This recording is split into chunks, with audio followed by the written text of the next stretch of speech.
Back to my YouTube channel. तो आज हम आपसे शेयर करेंगे शॉर्ट कुर्ती। बहुत ही सिंपल तरीके से इसे बनाएंगे। चलिए शुरू करते हैं इसे बनाने के लिए। तो इसे बनाने के लिए हमने फैब्रिक को सबसे पहले 2 बार में फोल्ड कर लिया है। उसके बाद ऊपर से आप हाइट मेजर कर लीजिए। तो यहाँ मेरी कुर्ती की हाइट जो रहेगी वो रहेगी 27। तो हमने 28 इंच का 1 इंच एक्स्ट्रा लेते हुए पॉइंट मार्क करेंगे और स्ट्रेट लाइन ड्रॉ करते हुए इसे कट कर लेंगे। अब ऊपर के हिस्से से हम कुर्ती बनाएंगे और नीचे का जो फैब्रिक है उसे हम स्लीव क्रिएट करेंगे।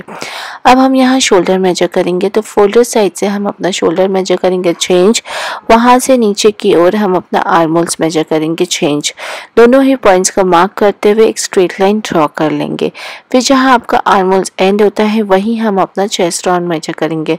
आपका जितना भी चेस्ट राउंड है आपको 4 से डिवाइड करना होगा। 1 इंच लूजिंग रखना होगा, 1 इंच मार्जिन। तो फोल्डर साइड से हमने 10 इंच पे एक पॉइंट मार्क किया है। फिर आर्म होल्स का पॉइंट और चेस्ट बस का पॉइंट इस तरीके से बाहर की ओर लेते हुए ज्वाइन कर लेंगे। अब हम 14 इंच पे एक पॉइंट मार्क करेंगे और वहाँ हम अपना वेस्ट राउंड मेजर करेंगे। आपका जितना भी वेस्ट राउंड है आपको 4 से डिवाइड करना होगा। 1 इंच लूजिंग रखना होगा और 1 इंच मार्जिन। मेरे केस में आता है 9 इंच। फिर चेस्ट बस का पॉइंट और वेस्ट राउंड का पॉइंट इस तरीके से लेते हुए ज्वाइन कर लेंगे। अब हम ऊपर से 18 इंच पे एक पॉइंट मार्क करेंगे और वहाँ हम अपना हिप्स राउंड मेजर करेंगे। तो यहाँ हम हिप्स राउंड मेजर नहीं करेंगे, हम स्ट्रेट कुर्ती क्रिएट कर रहे हैं, शॉर्ट स्ट्रेट कुर्ती दोनों साइड कट के साथ। तो आप अपना चेस्ट राउंड का मेजर लीजिए। तो यहाँ मेरा चेस्ट राउंड है 10 इंच। तो हमने फोल्डर साइड से हिप्स राउंड पे भी 10 इंच मार्क किया है। अगर आप इस तरीके से मार्किंग करेंगे तो आपकी प्रॉपर स्ट्रेट कुर्ती तैयार होगी। तो फोल्डर साइड से हमने 10 इंच पे पॉइंट मार्क किया है और फिर दामन का भी हमने 10 इंच लिया है। ऑल ओवर 10 इंच पे पॉइंट मार्क करते हुए इसे हम ज्वाइन कर लेंगे अपने वेस्ट राउंड के साथ इस तरीके से।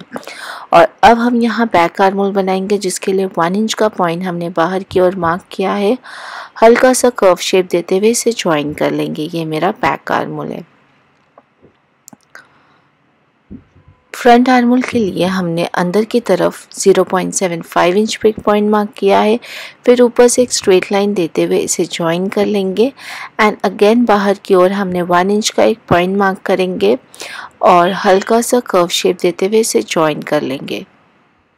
ये मेरा फ्रंट आर्म होल है।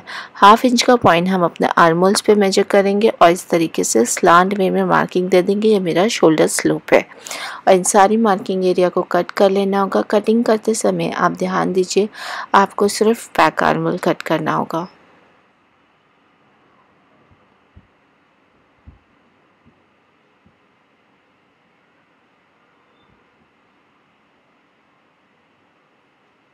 तो हमने यहाँ कट कर लिया है। कट करने के बाद आप ओपन कर लीजिए। आपको 2 पार्ट रिसीव होगा, एक होगा आपका बैक आपको और एक होगा आपका फ्रंट। आपको फ्रंट पार्ट लेना होगा, उसे अगेन हाफ में फोल्ड करना होगा और फ्रंट आर्म होल की कटिंग कर लेनी होगी। तो यहाँ मैंने कट कर लिया है। अब हमें फ्रंट पार्ट पे नेक प्रिपेयर करना है, जो हमने स्क्वायर शेप का प्रिपेयर किया है। हमने ऑलरेडी इसकी कटिंग एंड कर लिया है बकरम पे और इसे अटैच कर लिया है। यहाँ मैंने ब्लैक कलर का फैब्रिक इस्तेमाल किया था क्योंकि हमें सेम कलर का फैब्रिक नहीं बचा हुआ था, इसलिए हमने ब्लैक कलर का दूसरा फैब्रिक इस्तेमाल किया है, जो वो अंदर की तरफ चला जाएगा, ऊपर से नहीं दिखाई देगा। तो हमें एग्जैक्टली इसे फ्रंट पार्ट के नेक के सेंटर के बीच में रखना होगा और सबसे पहले से स्क्वायर शेप में ज्वाइन कर लेना होगा। तो हमने ज्वाइन कर लिया है। अब हम यहाँ 1/2 इंच का फैब्रिक छोड़ते हुए ऑल ओवर इसी शेप में हम इसे कट कर लेंगे। तो यहाँ हमने कट कर लिया है। कट करने के बाद हमें इसके ऊपर हल्का सा कट दे देना होगा ताकि जब आप फ्लिप करें तो आगे की तरफ कोई भी झोल ना आए। तो यह हमने फ्लिप कर लिया है। फ्लिप करने के बाद आपको ऊपर से भी एक सिलाई दे देना होगा। तो जस्ट किनारे से आपको सिलाई देना होगा। तो यहाँ हमने दे दिया है। अब हम इसी पार्ट पे लेस लगाएंगे, जो पूरी तरीके से ऑप्शनल है। तो इस तरीके का लेस हमने लिया है और इसे आप इस तरीके से लगा लीजिए। जब कॉर्नर आएगा तो इस तरीके से आपको फोल्ड करना होगा और लगाना होगा। मैं आपको स्टिच करके बताती हूँ आपको किस तरीके से स्टिच करना है। बहुत सिंपल है गाइस। सबसे पहले आप इस तरीके से लगते हुए जस्ट किनारे पे आप एक सिलाई दे दीजिए लेस को। उसके बाद जहाँ आपका कॉर्नर आता है लेस को इस तरीके से मोड़ना होगा और उसी पे आपको अगेन एक सिलाई देना होगा तिरछे। इस तरीके से तिरछी मैंने सिलाई दिया है। अब आपको दूसरे साइड पे भी लेस को इस तरीके से ज्वाइन कर लेना होगा। तो आप देख रहे हैं कितना सिंपल था गाइस लेस अटैच करना। इसी तरीके से हमें पूरे नेक पे लेस अटैच कर लेना होगा।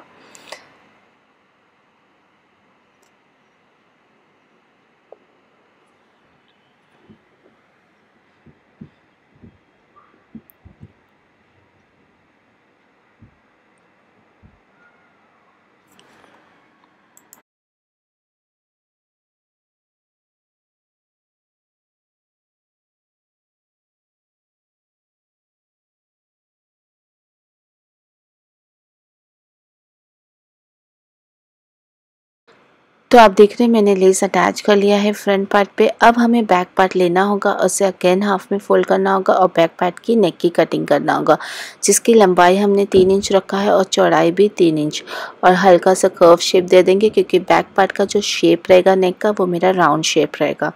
अब हम इसे ओपन कर लेंगे और इस पर पट्टी लगा लेंगे। तो इसी शेप में हमें 1 इंच की पट्टी कट करना होगा और बैक पार्ट को सीधा रखना होगा। पट्टी को उल्टा रखते हुए सबसे पहले आधे इंच की दूरी पे सिलाई देना होगा, उसके बाद 2 बार मोड़ते हुए अगेन आपको सिलाई देना होगा।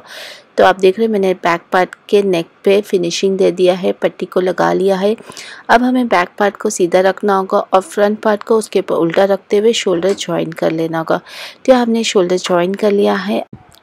अब हमें यहाँ स्लीव की कटिंग करना है। तो स्लीव की कटिंग करने के लिए फैब्रिक को सबसे पहले हम 2 बार फोल्ड कर लेंगे। फिर आपका जितना भी आर्म होल है आप उसमें एटलीस्ट 3 इंच एक्स्ट्रा लीजिए। तो यहाँ मेरा आर्म होल सा चेंज, तो हमने यहाँ 3 इंच एक्स्ट्रा लिया है, तो 9 इंच पे एक पॉइंट मार्क किया है। फिर वहाँ से बाहर की ओर हम अपना 3 इंच पे एक पॉइंट मार्क करेंगे। ये लगभग सबके लिए सेम होता है। और अब हम इस तरीके से आर्म होल शेप दे देंगे। और जो लंबाई है स्लीव की आप अपने हिसाब से रखिए। राउंड आर्म्स का मेजर ले लीजिए, 1/2 इंच मार्जिन 1/2 इंच लूजिंग के साथ, और सभी पॉइंट्स को जॉइन करते हुए हम कट कर लेंगे। और स्लीव का इस तरीके से हल्का सा कट दे दीजिए ताकि आपको सेंटर पॉइंट मार्क रहे, तो आपको इजी पड़ेगा स्लीव अटैच करने के लिए। इस तरीके से हमारी दोनों स्लीव की कटिंग हो गई है। स्लीव की किनारियों को मोड़ लेना होगा और जो लेस हमने टॉप के नेक पे लगाया है वही लेस हमने स्लीव के बॉटम वाले हिस्से पे लगा लेना होगा। तो आप देख रहे हैं मैंने यहाँ स्लीव रेडी कर लिया है। अब हम इसे अपने टॉप पे अटैच कर लेंगे। टॉप को सीधा रखेंगे और स्लीव को उसके ऊपर उल्टा रखेंगे। आपको ध्यान देना होगा फ्रंट आर्म होल का हिस्सा फ्रंट आर्म होल पे आए और बैक आर्म होल का हिस्सा बैक आर्म होल पे आए। इस तरीके से हमने दोनों स्लीव को अटैच कर लिया है। और अब हम इसे फ्लिप कर लेंगे। फ्लिप करने के बाद हमें साइड सीना होगा। साइड हमें सिर्फ हिप्स राउंड तक सीना होगा और नीचे का जो साइड कट है उसकी किनारियों को आपको इस तरीके से डबल फोल्ड करते हुए मोड़ लेना होगा। और नीचे जो दामन का हिस्सा है उसकी भी किनारियों को आपको डबल फोल्ड करते हुए मोड़ लेना होगा।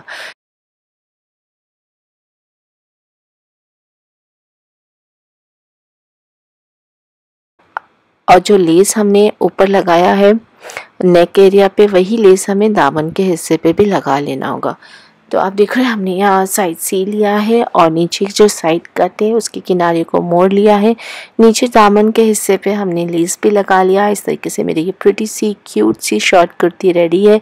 इसके नीचे आप धोती पैंट कैरी कर सकते हैं या फिर आप घेरदार पटियाला कैरी कर सकते हैं। बहुत ही प्यारा लगेगा गाइस, एकदम पंजाबी ड्रेस लुक आएगा, बहुत ही क्यूट लगेगा। सो गाइज अगर आपको मेरा आज का ये वीडियो हेल्पफुल लगा हो, पसंद आया हो, तो मेरे चैनल को ज़्यादा से ज़्यादा शेयर करिए, सब्सक्राइब करिए, मुझे सजेस्ट करिए आगे मैं आपके लिए और किस तरीके की वीडियो बनाऊँ। Till then thank you for watching, bye bye.